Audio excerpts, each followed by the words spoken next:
الفصل التاسع كيرول جينا يبونغول كباب 3 كمنهاج المسلم no yewtan fi khuluqi sidik joni fi ngikku gongugol wowlugol gonga al muslimu juldo o sadiqun ko yo won wowlo gonga yuhibbu sidiga yidudo gonga wa yaltazimuhu o nganni tora gonga kan zahiran ko feñi kon wa batinan e ko suudi kon fi aqwalihi wa fi af'alihi ender kongodi makko diwo ender golleli makko diwo id ko di asitigu gongu gongol yaadi ko fewnay dum neddon ilal birri faade diggere wal birru awale diggere nde yaadi ko fewnayde jommo ilal jannati haka al janna yu allah on fewno en haka al janna wal jannatu al janna on asma ko buri jogagol inde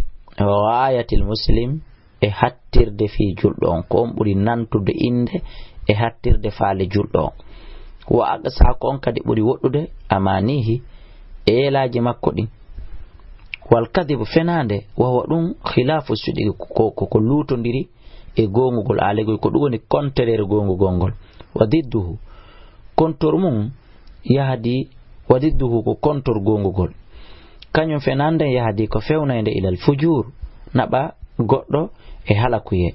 wal fujur halakuye yahdi ko fewnay dum neddon ilal naari naba mo e der yite wannaaru yite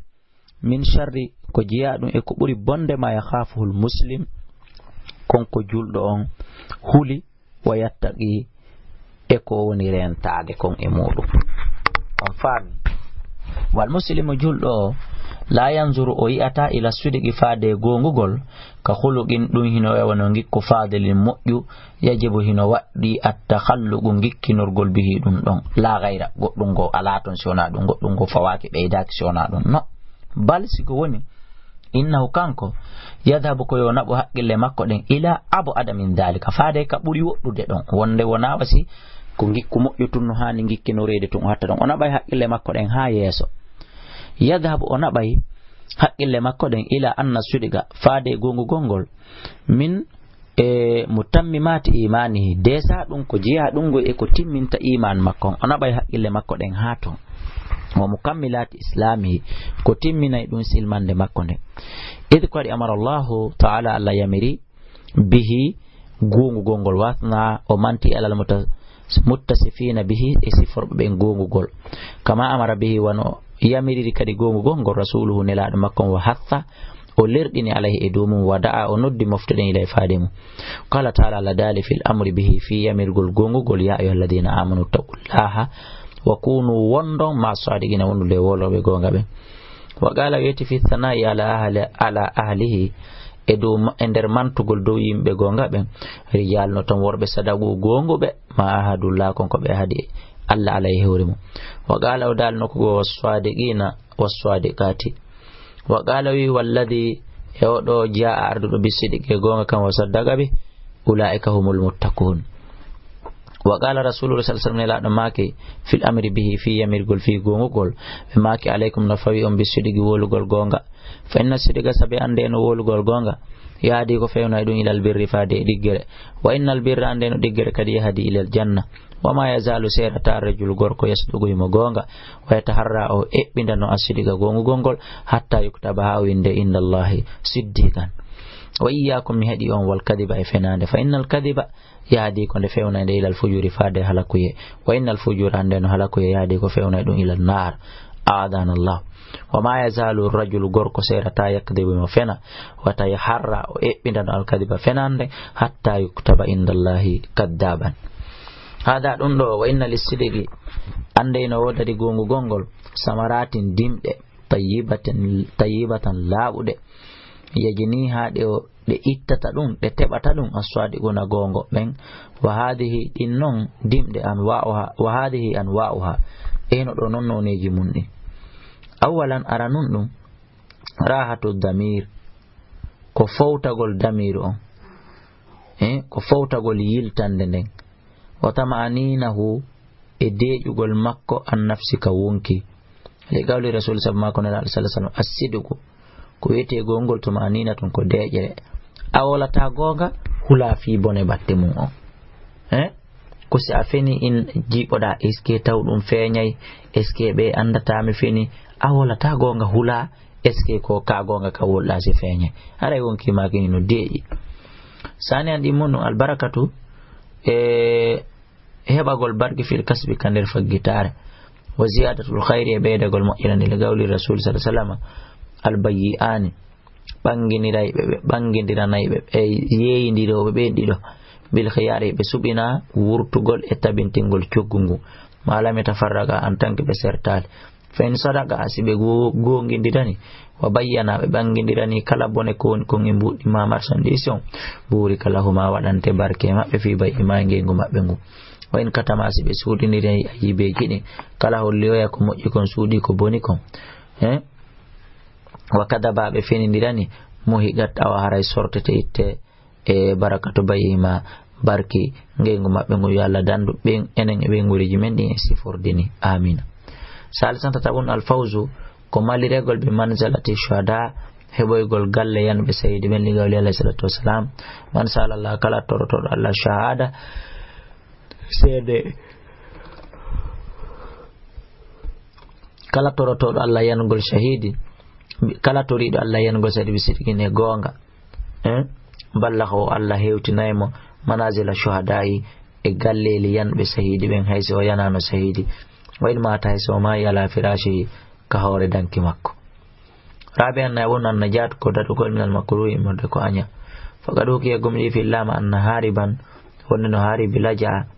o ɓaroyno o takkoyno ila ahadi salihina faade goto e moƴƴuɓe ɓe wa qala law innanimo ikfini suuɗan an talibi ga e ɗaɓɓitowolan o goɗɗo go wiwɗen fillama wonde goɗɗo go dogi o yehi o takkoyi faade goto e moƴƴuɓen o inni on suuɗan ɗo hara ɗaɓɓitowolan on yaali fa qala o innanimo nam huna awa suru ɗo takko ɗo wa alqa alayhi o feri e hoore makko husmatan min khusin salndu leggal ma ɗum carmalle immorde salndu leggal baape ɗo o ƴetti ɗum o liɓi hoore oya falamma jaa talibuhu ɓa ɗaɓɓitoɓe mo ɓen ari wa sa'alu anhu ɓe landi fi makko qala lam o innani ɓe he ha huwa dhata tahta al khaws heyno mo ka ley leggal ɗo mo ka ley salndu leggal mo ka ley baape ɗo miɗo sornimo ɗon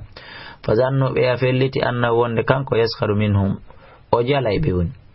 fatara ko ɓe tertimo ɗon an ko a feetuɗo mede wiide ya holle me o yaɗa wiide me emo sori ka ley baape tayle ko non woniri o yana ƴetti baape ñoƴƴiniri mo suuɗimo ɗon kono mo deside o wolata fen hande sabu ko woli gonga kan wana jaa ɓeydaɗi bi barakati sidigir rajuli ko ɗum woni sabu barki ko oɗo gorko woli gonga kan asalihi moƴƴo o wonen wolayɓe gonga hada ɗum ɗo listidigi no waɗani gongol mazahiru peñan ɗe tajalla fiha ɗeyno feeña e muɗum minano jeeya majji awalan fi sidigil hadis gongugol ka yewtere fal muslimu julɗo ida haddasa so yewti la yo haddisu o yewtata ɓe gari laqi o taw yewtu ko hina gonga si o jaɓi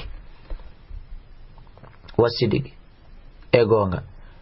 wa ida akhbara so tawi wonile kadi o humpitay nouvelle information fala akhbiru wa taw humputu bi gayri ma huwa alwaqi ko tawata wona ko waɗi kon fi nafsi l amri e nder tigi tigi fiyake ɗen id kadi kadibul hadis finugol e yewtere minan nifaq ko jaaɗo e nafiqiyagal wa ayati e mandeji mum ngala sallah sallama ayatil munafiqi mandeji nafiqi salasun ida haddasa so yewti kadaba o fena wa ida wa'ada so fodi akhlafa o lundo wa ida tumina so holama khana o janfo sani an ɗimmum ɗum sidigul muamala ko gongugol ka gollodal fal muslimu julɗo ida amala ahadan simo golludude goɗɗo sadaqahu ko yo gongimmo fi muamalate nder gollidal makko ngal hara hutaki mo sekkitake mo fala yahishu hara o janfaki wala yahdaw hara kadi o hodali wala yuzabbiru hara o ñaki wala yugarriru hara o hodali bi halin minal ahwali sabu non gotel wo e alhaliji ɗin salisan tataɓum ɗum sidigul azmi ko gongugol ka finde ka pellitan fal muslimu julɗo ida azima so fiɓi ala fiili dow gollugol ma yanbaghi konko hani fiilu gollugol mum la yataraddadu rutude tinnotako fi dalika e ɗum ala yamde e balskoni yamdi o yaha e kontina fi amalihi e golle makko de ghayra multaffatin ko alda e yeƴƴitagol ila shay'in hay e hunde aw mubali maɗum haajegol bi akhara goɗɗum ngo hatta yunjiza amalahu ha ndarugol faade goɗɗo ko hanno si ina golle mun e alegoy on ɗo laatina golle mun ɗe rabi annaye ɗum sidgol waade ko gongugol fodore nden fal muslimu julɗo ida waada so tawi woni o fodimo a haɗan goɗɗo an jaza e a haɗan goɗɗo goo an jaza lahu ida waada so fodori haɗan e goɗɗo an jaza lahu ko yo si inanmo alegoy ko yo gollitiranmo ko yo hunnanmo ma waadahu ko ɗum woni ma waadahu be kon ko fodi mum id ko waɗi hulful waade lundagol ahadi min ayatil mun ni fa ko jaadum e madeji nafiqirin kama sabaka no fekkir non fil hadith sharif e nder hadith tedduɗo khamisan jawabun nusidul hal ko gongugol kal hal fal muslim la yazharu feñantama fi ghayri mazharatin ko alda e nder feñinande o khilafa ko lutondiri ma yubtinuhu e konko suudi ko e nder muɗum fala yalbasu o bornota ko thawba zurin kon concol o ñaare wala yurayi o ɗon o ko ɗuni o aynata o watata yili wala yatakallaf o fawatama ma laysa lahu ko ɗuni konko latanaki mo ma laysa lahu o fawatama konko o mara li gawli rasulullah sallallahu alaihi wasallam al mutashabbi ko wiyete haruɗo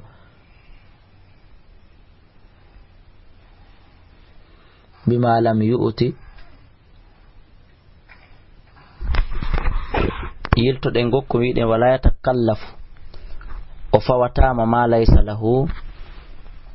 wala yatakallafu o fawaka ma laysa lahu konko alanamo li gawli rasulullah sallallahu alaihi wasallam sabu makone laaɗo almutashabbi'u ko wi'ete suka haruɗo bima lam yu'ti ko sabu konko o kaali kalabisa thawbay zurin almutashabbi'u ko wi'ete suka hultuɗo bima lam yu'ti ko on mo tawata jonnali kalabisa thawbay zurin ɓorna teeri conci ɗiɗi o ñaare wa ma'ana hada mana ɗum annal mutazayyina no cuɗorɗo no cuɗiɗo wal mutajammal e labaɗo o cuɗinorɗo labinorɗo bima la yamliku konko o jeeya li yuriya fiyo yi annahu kanko wani yon ko patron yakun o wa'ay kaman yalbasu o on ɓorniɗo thawbayni conci ɗiɗi khalqayni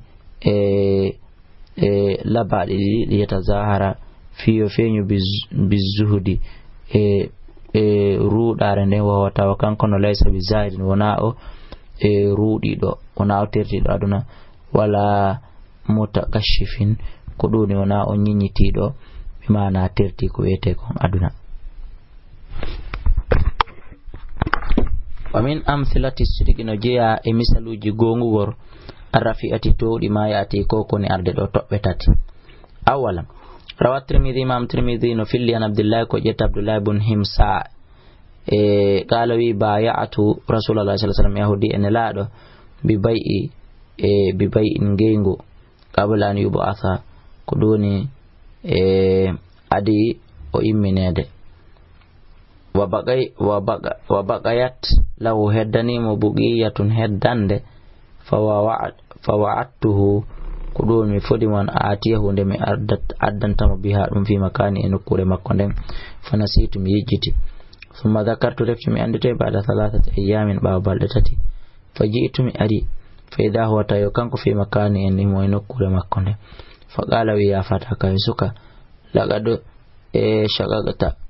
gomɗi yahe ɓe sattende e tampere ɗum nde alayya e dow ana ha huna awa min hinolan ɗo munzu salasin ila tati ngasa ko balɗe no ngasa ko lebbi antazir kam ɗo habbima mithlu hada asifa ɗum ɗo alladhi woni ɗum hasala on ko heɓi woni ko hewti nabiyina nabajo men alayhi salatu wassalam wa hasala heɓi kadi hewti li jaddihi mama soro makko al-ala ɓurɗotoɗo ismaila bun ibrahima al-khalil hatta athna allahu taala ha allah mante ala e dow makko fi kitabil aziz ɓe gawli wadhkur janto andita fil kitabe ka deftere ismail innahu ismail kana walaati sadiqal wa'd ko gonguɗo e fodore wa kana walati rasulan nabiyyan salisan tatabun khatab al hujjaj hajji an khutubun hujjaj bun yusuf yawman nyandego fa ta'ala al khutuba jutini e khutuba fa qala dul hadirina yoga tawa kan khutuba inni as-salata juldende fa innal waqta andena waqtu la yantaziruka wa habbitatakuma ko an habbitatoma war rabba jeydo la yadiruka o jabantama ganto kadi jula famara yamidi bi habsihi ko duni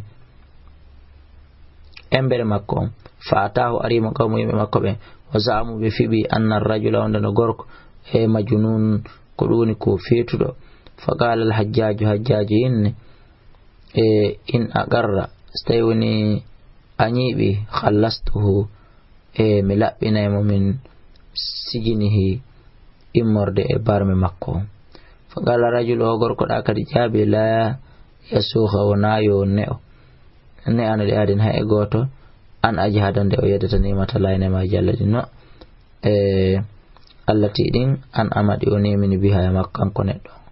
ala yeedo an wasbitu mi tabintinal nafsi hore an sifatal janun sifa fetere allati nden fetere nazahanillahu ndi Allah on labbini la an ittimo falamma al hajjaj ba hajjaji isiti ko gongol makko gol khalla sabila o acciti lawol makko alego o tirtimo salisata tabudo rawal imam bukhari no filli rahimallahu ta'ala annahu koni no odo kharaja o yalti yatlubul hadisi mo dabbito e hadisi eje moƴƴude kellude sellude min rajulin immorde gorko fara'ahu o yi'imo qad harabat fursahu tawi hay doggi mbaɗɗateeri makko puccu makko ngo waɗi noon tawi hay gundogi o watay kanko yashiru ila mo sappo e maggu sapporango biri da'in wanare tiggare ka anna fiya sikkay hino e mayre e sha'iran gawri bimana sikkay o yeɓitay ɗum woni e makko a sikkay gawri no ton ko ɗum woni suynirde mba kono ɗayna e mbawni fa ja'atuhu mba arima fa khadaha o nangi mba fa qala al-bukhari imam bukhari maki akana hari latino ma aka wondude e ma sha'iran gawri e kander miran ton kander wudere ton konda suynirde bange loba fa qala rajul gorko wila o hoy ko kilotati mi defude walakin skoni aw hamtuha mi himmiri dum do me banimo dum no fa qala al-bukhari ma bukhari wi la aqul hadith mi yatata hadisi on mimman yakdibu immorde on fenan alal bahaimi mummunte o suusi fenande mummunte o fenanayi goddo fakana lati hada do min al-bukhari ko jadde imam bukhari masalan e misal aliyan tongal fi majira sidiki do dogingol ko doni gongugol ngol wolugol gonga kan haray musibbe julbe jemma on to wi ngongure den wayi wasiti day haray ko do won den hattude hande mun nyoden do awa yondinoren non